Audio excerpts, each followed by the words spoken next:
Welcome back to DailyCrest, your source for insightful economic analysis. I'm your host, Mercy, and in today's video, we're diving into a critical topic that's been making waves in the world of finance and central banking. We'll be exploring recent research that suggests global inflation pressures could be on the rise, creating challenges for central banks like the Federal Reserve. So, let's jump right in. Hey everyone, it's Mercy from DailyCrest. Today, we're delving into an intriguing study presented at the Federal Reserve's annual conference in Jackson Hole, Wyoming. The conference brought together economic experts and central bankers to discuss the evolving landscape of global economics. Picture this: rising trade barriers, aging populations, and a major shift towards renewable energy. These trends, which we've been witnessing globally, are poised to reshape the world economy in significant ways. But what's the catch? Well, these changes might just ratchet up inflation pressures, making it quite a challenge for central banks to keep things in check. Throughout the conference, esteemed central bankers and economists highlighted the potential impact of these trends on inflation. The global economy has been riding a wave of integration, where goods flowed freely across borders, thanks to lower wage production overseas. This setup allowed for affordable goods and controlled inflation, but the tides have shifted.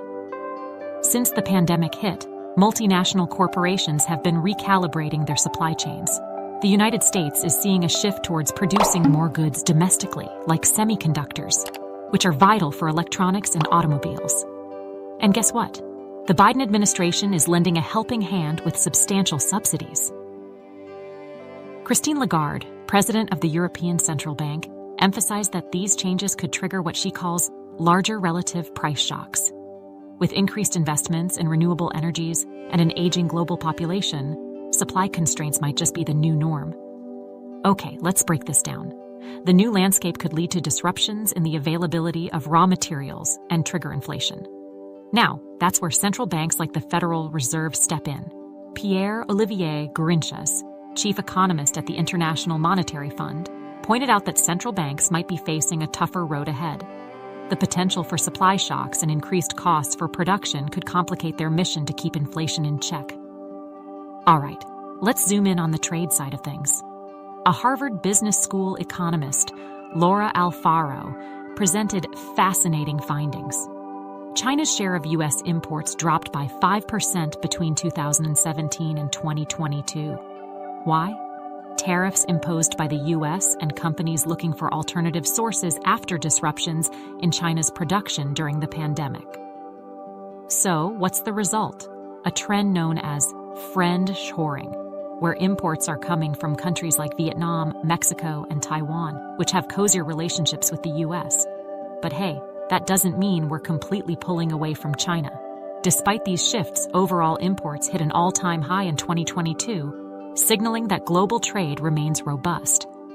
There's also a whisper of reshoring, production returning to the U.S. We're importing more parts, suggesting increased domestic assembly and possibly a turning point for U.S. manufacturing jobs. And there's always a but, these changes aren't without their challenges. The cost of goods from Vietnam and Mexico has climbed, adding to inflation. China's been investing in factories abroad too, and many countries still import parts from China. However, not all is bleak. Some factors could actually put the brakes on inflation. China's slowing economic growth could lead to reduced demand for commodities like oil and minerals. And that, my friends, might cool down global costs. Kazuo Ueda from the Bank of Japan shared insights too.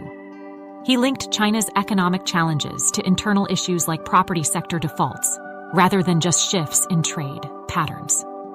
Now, let's talk about the bigger picture: globalization, subsidies, and trade barriers. Nyosi Okonjo-Iweala, Director General of the World Trade Organization, defended globalization, emphasizing its role in reducing poverty and curbing inflation. To wrap it up, the changing global landscape poses both opportunities and challenges. From shifting trade patterns to inflation pressures, central banks have their work cut out for them. As we navigate these economic waters, the key will be finding the right balance. That's it for today's exploration of the fascinating research presented at the Jackson Hole Conference. If you enjoyed this video, don't forget to hit that like button and subscribe to DailyCrest for more thought-provoking content. Thanks for watching. Stay informed, stay curious with DailyCrest.